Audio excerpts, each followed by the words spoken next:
Olha aí como é que tá aqui. Beleza, molinetezinho. Todo desmontado.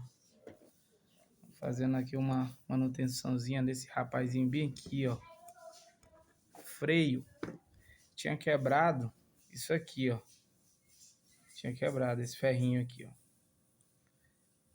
Agora não me pergunte como foi o nível da minha ignorância para quebrar um negócio desse aqui, de aço. Mas quebrou. Aí o que acontece?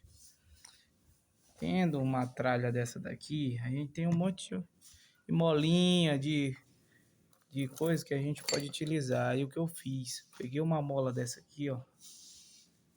Desenrolei o aço dela, o arame de aço, né? Não tá focando. Desenrolei o arame de aço e consegui desenvolver essa aqui, ó. Aí como tá aí. Aí eu tô só ajustando agora. E aí aproveitei que tá desmontado aqui o molinete para fazer aqui uma limpeza, lubrificar direitinho. Talvez eu dê uma pintura nessa peça aqui, que ela não é de alumínio, ela é de plástico. Aí só para dar uma melhorada na estética.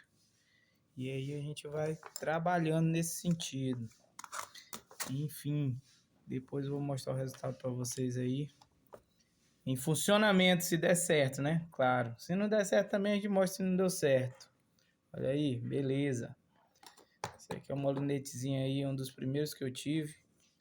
Na verdade, eu acho que foi o primeiro.